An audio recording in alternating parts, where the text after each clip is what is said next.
Hey, what's going on, guys? This is Coda. Today I want to talk about two of the most exciting and unpredictable monsters in the Warhammer universe. Two sides of the same coin, the Flamespyre and Frostheart Phoenixes are a yin-yang of raw magical devastation, and we're getting both of them for Total War Warhammer 2. So this video is going to be pretty short and sweet. I'm going to mostly talk about the lore and story of the two types of Phoenixes, followed by some of their tabletop rules and how they could manifest in Total War Warhammer 2. One of the coolest aesthetics of the High Elves are their themes of balance and contrast. Much like Tyrion is the bright, fiery son of Ulthuan to the moon of his mystical brother Teclis, the Phoenixes of Ulthuan come in two flavors that balance each other perfectly. The first and more common of these two is the fiery and wild Flamespyre Phoenix. This mighty firebird of the Warhammer universe shares many traits with those from various mythologies and fantasy settings around the world. They're creatures made entirely of raw, unpredictable magic, unbridled fire, and eternal reincarnation. And then if one half of the yin-yang is made from pure energy of raging fire, then the other must be made from the frozen stillness of eternal cold. The Frostheart Phoenix is the second form of Phoenix we'll see in Total War Warhammer 2, and while the two forms of Phoenixes couldn't look any more different, and one could easily assume that they are two entirely different species, they're actually as close as family. That's because when a Flamespyre Phoenix grows old, his fiery temper begins to cool. His once burning hot feathers feel more like cold stones until they begin to finally frost and freeze. So the Frostheart Phoenix is just the old man version of the Flamespyre. They're the same creature at different points in their lives. So all Phoenixes of Ulthuan come from the same very small geographical location in the province of Eataine. It's in the southern part of the Inner Circle where the Sea of Dreams is. There, a series of alabaster mountains jut out from the water called the Flamespyre Peaks. The peaks of these rocky cliffs swirl with the violent gusts of a fiery magical wind, and only here do the Phoenixes of Ulthuan dwell. Planted upon the stone earth below this sits the Shrine of Azurian, the elven god of creation, and it's within this shrine that the most feared and deadly of High Elf warriors train, and those of course are the Phoenix Guard. And this is no coincidence. Although it was never explicitly confirmed, these two units don't merely share a name. The unshakable Phoenix Guard and the magical creatures that fly above them are brothers at arms. They share a common bond in their understanding of creation, death, rebirth, and time itself.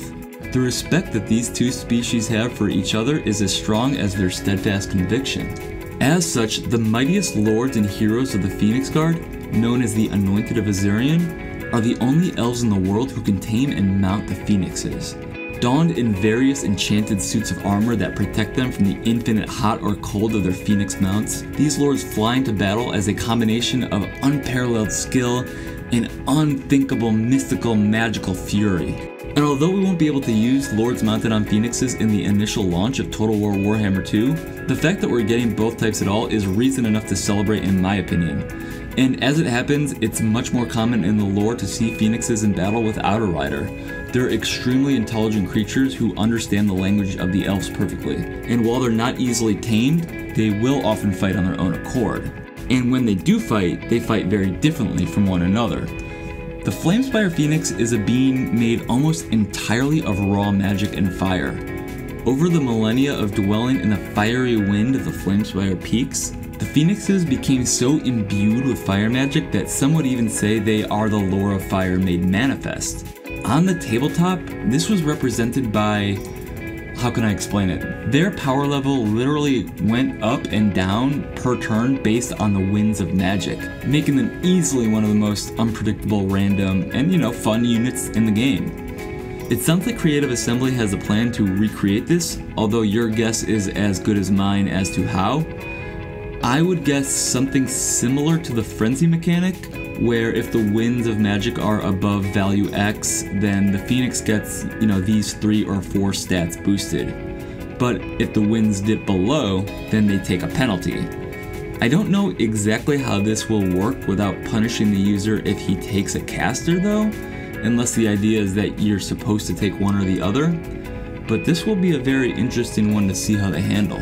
I would expect a significant boost to speed, weapon damage, charge bonus, and or impact damage for the Flamespyre Phoenix when the winds of magic are high. They will almost certainly do both fire and magic damage, just as they did on the tabletop, and we already know that there will be some representation of the Phoenix's ability to reincarnate as well as carpet bomb the enemy. It's the Frostheart Phoenix that's a little bit more mysterious. I can shed some light on what he did on the tabletop, and then we can speculate about Total War 2 from there. First off, the Frostheart Phoenix had a strength and toughness characteristic of 6. That's significant because 1, it's the same as the dragons, and 2, it's higher than the Flamespyre, so old boy gets quite a bit bigger and tougher, and I'd expect him to cost more gold in the game, if I had to guess. And signs point to the Frostheart being a little bit easier to use as well. While the Flamespyre looks like he's going to require a little bit more micro and attention, the Frostheart was more of a passive AoE type of unit. On the tabletop, he significantly debuffed enemies that were within his aura. His unending chill lowered attack speed and strength. So while the Frostheart may not be a Mortis engine, he's kind of sort of a Mortis engine. No, I doubt he'll do passive damage, he shouldn't, but the speed and strength reduction will be reason enough to bring him to the fight. And with a toughness of 6 and 5 wounds, not to mention physical and ward saves from his icy hide, he's not going to go down very easily. But sadly, when he does, he's not getting back up like his little brothers. Both Phoenixes cause terror instead of fear. So if you thought these were just a tie-dye version of the Wood Elf Great Eagles, you can definitely breathe a sigh of relief. I know one thing for sure, I'm looking forward to piloting the carpet bombing, reincarnating, enemy debuffing Great Birds of Eataine. But there's still one question that remains. Team Mystic or Team Valor? As always guys, this is Coda, thanks for listening and take care.